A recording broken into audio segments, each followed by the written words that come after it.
সুপ্রিয় দর্শক শ্রোতা, অ্যাট লেজার চ্যানেলের পক্ষ থেকে আমি উত্তম কুমার মৃধা সবাইকে জানাই প্রীতি ও শুভেচ্ছা। প্রিয় দর্শক, আমার কবুতরের বেশ কয়েকটি ভিডিও আপনাদের সাথে আমার চ্যানেলে শেয়ার করেছি। সর্বশেষে আমি এই যে রেসারের বাচ্চাটির সাথে জালালি মাদির জোর নেওয়ার জন্য আমি এদেরকে একসাথে রেখেছি। আমি ছোট্ট একটি জালালির মর্দা আমার ছিল, সেটি আলাদা করে রেখেছি, আমি ইতিমধ্যে বলেছি। কিন্তু এই রেসারের বাচ্চা কিন্তু অনেক বয়স হলে বিড নেয়, আমি যা বুঝতে পারলাম।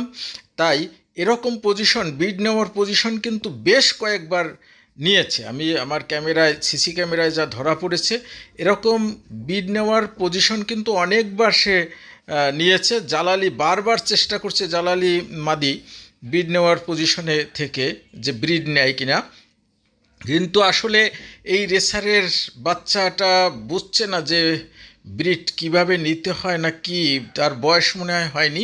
দেখুন, অবশেষে আমি ক্যামেরা ঘুরিয়ে ঘুরিয়ে দেখলাম যে আমার সিসি ক্যামেরার নিচে, যেখানে ক্যামেরার শ্যুট করতে পারবে না, সেই নিচে দেখতেই পাচ্ছেন, একেবারে নিচে ধরা পড়েছে।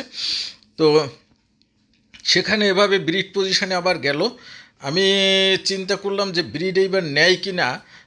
তারপর দেখুন, এখনও এই এই এই দেখুন, জালালি মায়া কতবার কিন্তু ব্রিড নেওয়ার পজিশনে বসেছে, কিন্তু রেসারের বাচ্চা কিন্তু ব্রিড নেয়নি।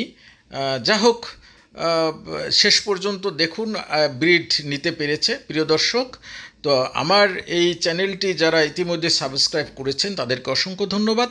আর যারা সাবস্ক্রাইব করেননি তাদের অনুরোধ রইল সাবস্ক্রাইব করে নোটিফিকেশান বেলটি অন করার জন্য। তাহলে আমি আমার রেসার এবং এই জালালির সবসময় আপডেট ভিডিও দিব, তা আপনারা পেয়ে যাবেন। এই যে দেখুন, কতবার জালালি মাদিটি, এই দেখুন শেষ পর্যন্ত ব্রিড নিতে পেরেছে। যা হোক, মনে হয় আমার এই জালালি এবং রেছার জোর লেগে গেল। সবাই ভালো থাকুন, সুস্থ থাকুন, সকলকে ধন্যবাদ।